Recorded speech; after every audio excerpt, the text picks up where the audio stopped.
everybody, it's day 2 of Vlogmas. It's December 2nd. It's Monday. And I've been working on some stuff. I have been doing a lot of gift knitting these past couple weeks, and I'm very excited to get it done because I want to start knitting for myself again. This is Regia 6-ply. It's the Arnie and Carnos design line, one of those colors. I finished my first sock. It looks like this. It's an all-over 2x2 rib, except for the bottom of the foot, which is stockinette. And I ended up switching up a needle size. If you watch my last sit-down episode, I had cast this on a size 1.5, I think, which was very tight.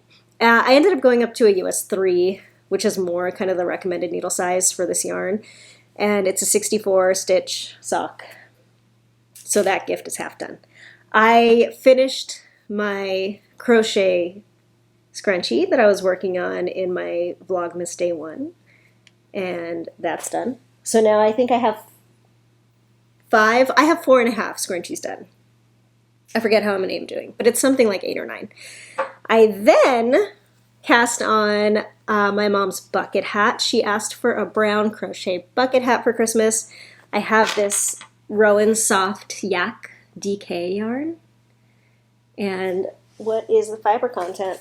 It's a cotton yak and nylon blend. So I'm holding this double for like, what is that? Like an Aran / kind of bulky gauge. I'm using a 5.5 millimeter hook. And this is the bucket hat so far. I did 5 rounds of increases with double crochet.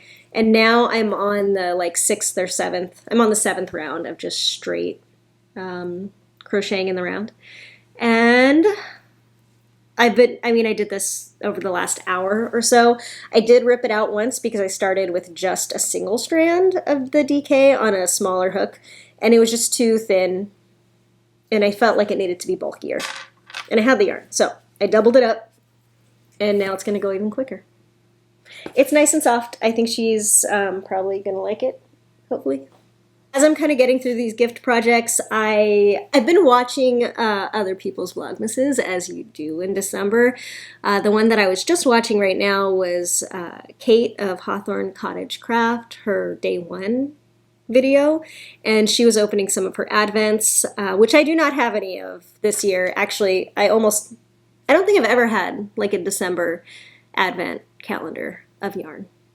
I think my very first yarn advent calendar was actually this last October, which was the Halloween advent from Spun Right Round, and seeing her open her advent calendars in her first video and deciding she's about to cast on a pair of socks with one of them, I felt inspired to break out the leftovers from my Halloween advent. I knit the Radvent cardigan in October with my Halloween advent from Spun Right Round, and these are my leftovers. It was 13 20-gram minis, and I have some left over. So I'm going to go through all of my leftovers right now and split them in half so that I have 2 separate balls for 2 separate socks, and I'm going to do striped socks that match with my leftovers. So this is my coffee scale that I use for grinding coffee, and it's a gram scale, so it's a lot more accurate than kind of my bigger Kitchn scale that I also use for yarn.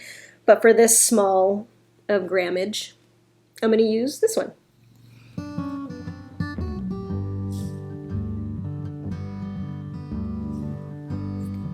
Regret for that. After I came back here, and I believe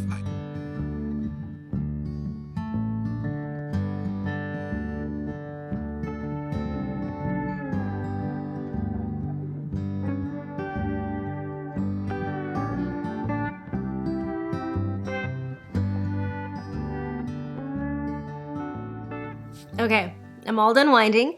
I have 2 40-gram balls, and like legit, they're exactly 40 grams each.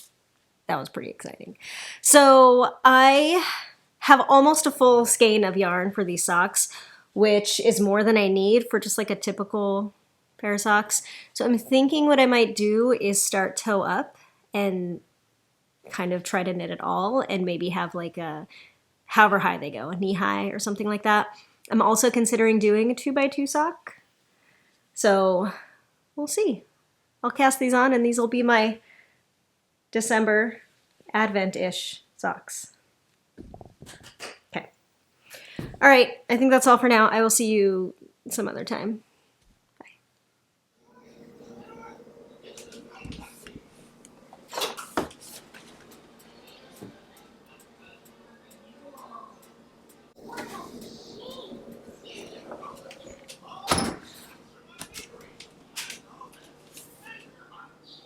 It's Tuesday. I am kind of sick. Me and my family have all been on and off, sick and then slightly better, and then sick and then slightly better for like a month now. And I woke up this morning feeling sick again, even though I was feeling better the past few days. That was it. And now I'm kind of sick again. So that's a bummer. But I just finished my mom's bucket hat. So I haven't quite fastened off yet, but I just got to the point where I'm pretty sure I'm done. I tried it on and I think it's good. I used a tutorial that I will link below. And here's the rest of the yarn that I have. It's that Rowan Yak DK yarn. It's yak and cotton, I think. And yeah, this is my first time crocheting a bucket hat, and it was super duper easy. And I'll show you what it looks like.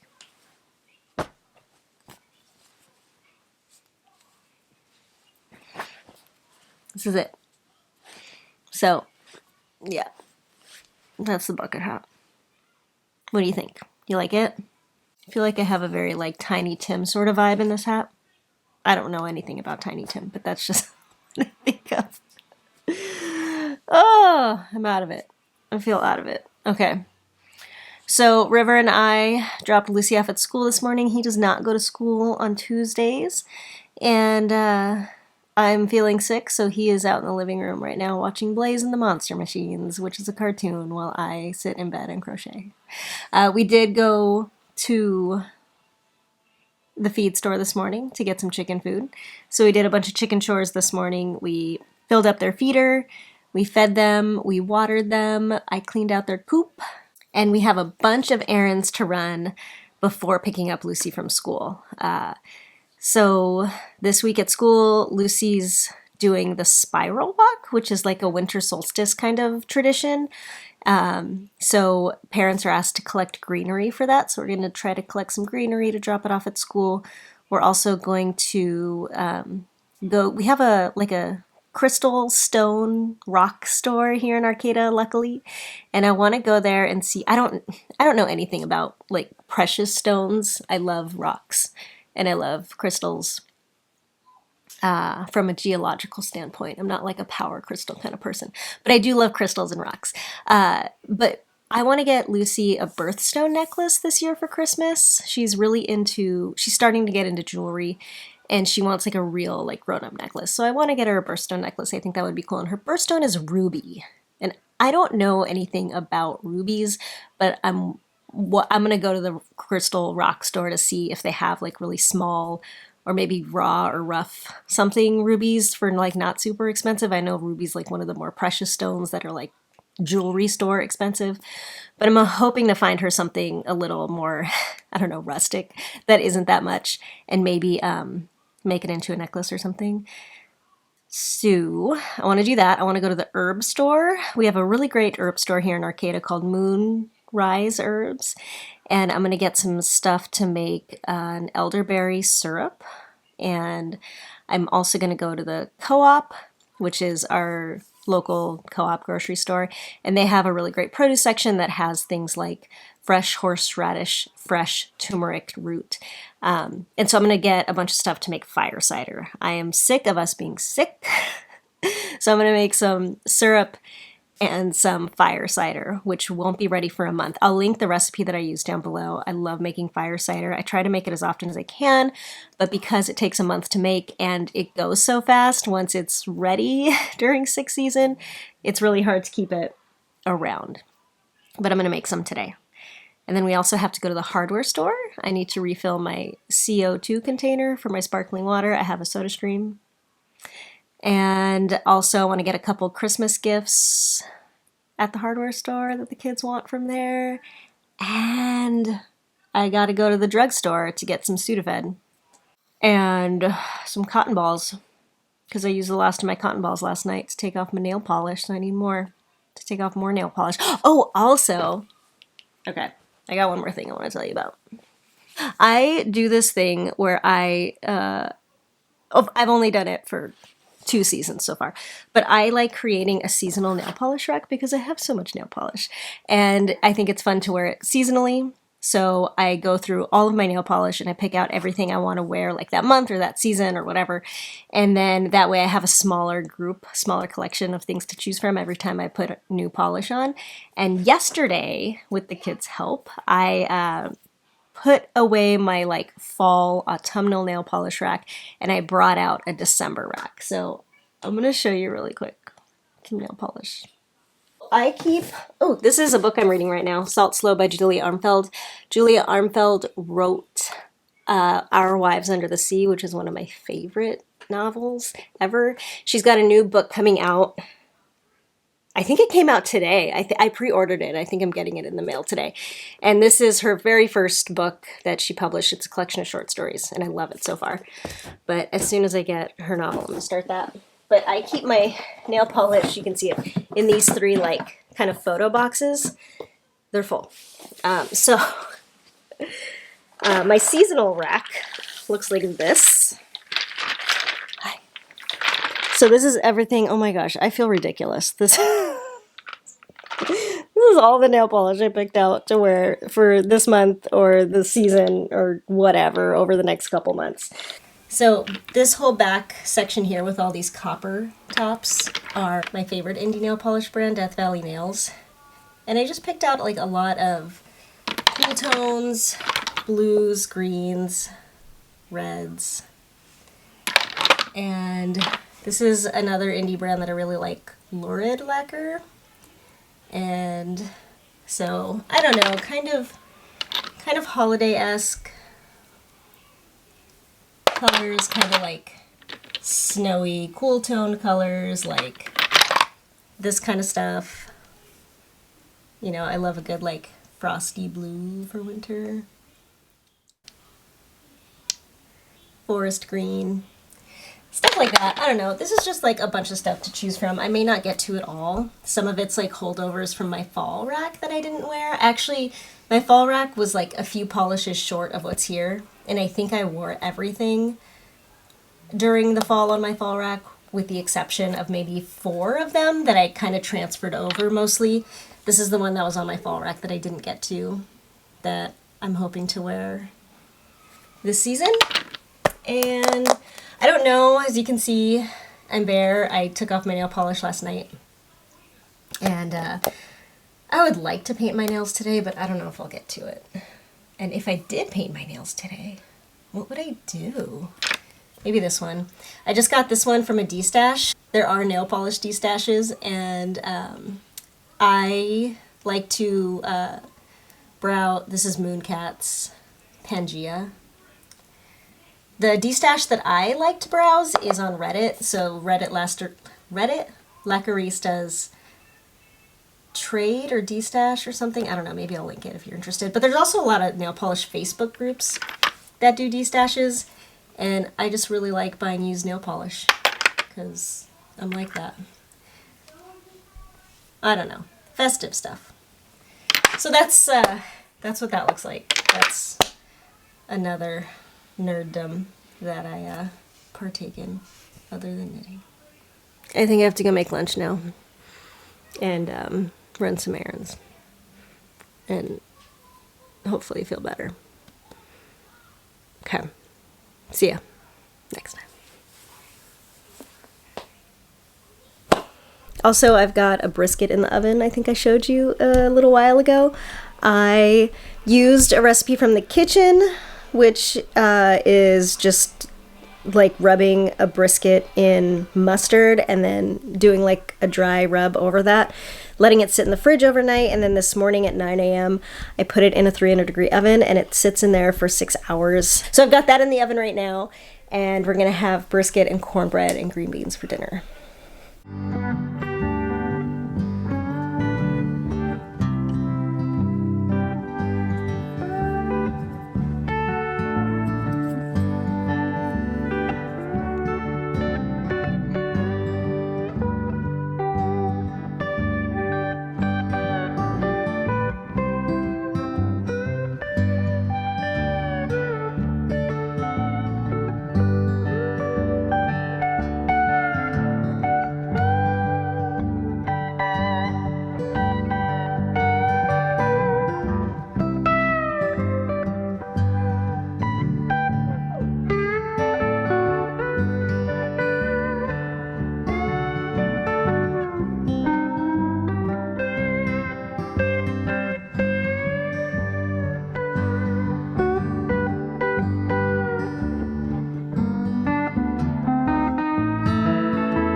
Wednesday, December 4th.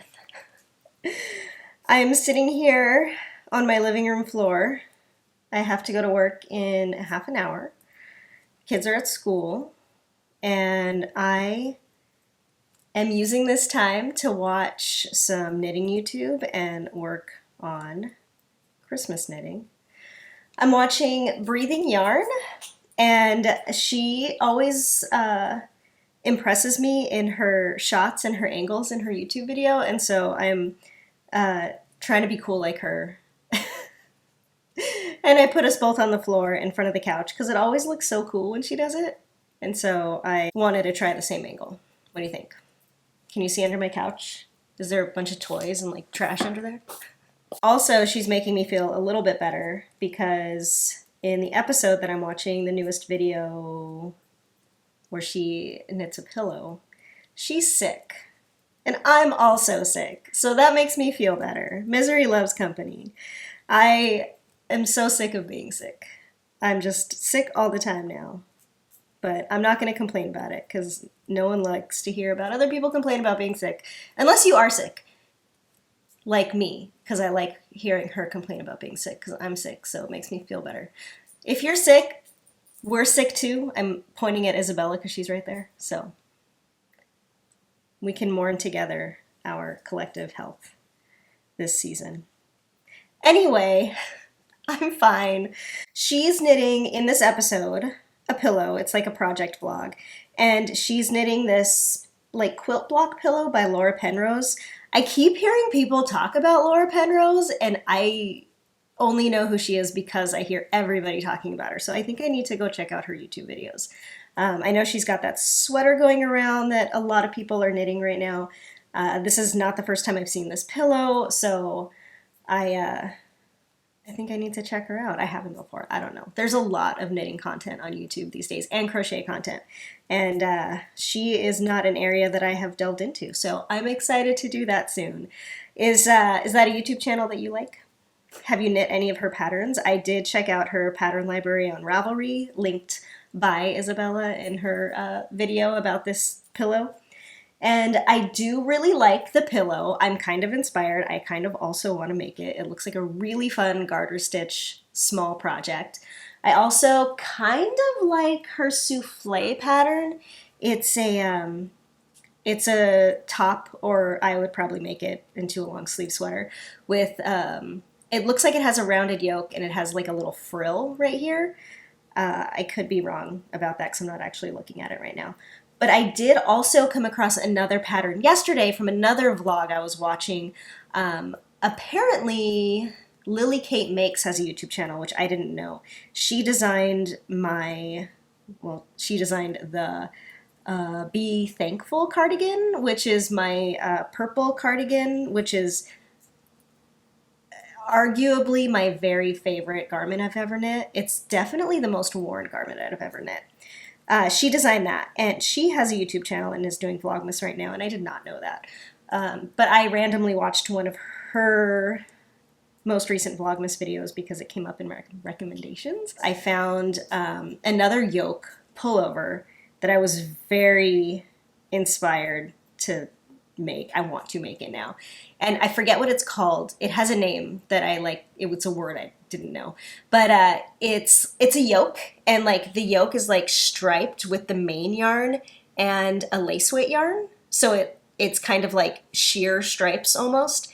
And then it just goes into like a plain top-down pullover situation. And it has the balloon sleeves that I like super am into right now. So I really want to make that. I have so many things I want to make for myself in my head right now. And it's really hard because I've got 3 weeks to get all these Christmas knits done. And it's going really well. I'm getting through them, but gosh, I just want to cast on so many sweaters for myself. Oh, also, okay, here. So far I want to make this pillow. I want to make that sweater. And I want to make this other pullover. It's like wishful thinking, but what my dream is to be able to crochet a Christmas top for Christmas. And I was watching, oh gosh, what is her YouTube channel called? Do I have it up still? No. I can't remember what it's called. She's like a really big crochet content YouTuber. I just like for so bad just want to remember it without looking it up. It's something passionate, whatever. It's something like that. She does a lot of crochet stuff on YouTube, and I randomly came across her Vlogmas video too. And she is making a granny square tank top that she had previously made a tutorial for that I went back and kind of watched, and now I want to make it. And it's just, you make one big granny square, like for the front panel, and then you do like tank top sleeves and you do side panels and then a back granny square. And I've been wanting to make something like that, just like one big granny square garment for a while now since I've been into granny squares. And she's doing a Christmas one. It's just, I think it's like white, red, and green or something. And I want to do that so bad. And it seems like it would be really quick. So I'm thinking that is going to be my project that I cast on for myself if I can finish all of this Christmas knitting in time. That would be cool. So those are the 3 things I want to make right now. Those are the 3 things I've been inspired to make over the past like 12 hours of watching YouTube. I love knitting YouTube and crochet YouTube and other niche YouTubes. YouTube is my favorite. Obviously, I love it. I'm here. How long have I been making YouTube videos for now? I don't really know. I could look. What is it, 2024? Let's see. At least since 2018. I'm going to guess I started in 2016 or 2017. So over 5, 6, 6 or 7 years. What? So I better wrap this up. What do you think of the angle? Is it more professional? I think she just has a better. I think she knows. I'm talking about breathing yarn here and why her videos look so good. I think she just knows more about what we're doing here than I do. I edit, and I've over the past 7 years gotten pretty decent at editing, but not with the like aesthetic. You know what I mean? I feel like a lot of YouTube videos like just have a certain like look or feel or like color sense or like filter or something that I don't really know how to go about doing. So you just get the raw color of my house and me. Okay, love you. Bye. Okay, one more thing. Since I was showing you my nail polish rack yesterday and my bare nails, I did last night paint them using this Cirque Colors like mini nail polish bottle. And this is the color Ghost Rose. And it's like a kind of like a pearly light pink or white with a really strong pink shimmer. So that is what my nails look like right now. Delicate. I went delicate because when I'm sick and I don't feel good, I like to go delicate with my nails. Okay. For real. See ya. Bye.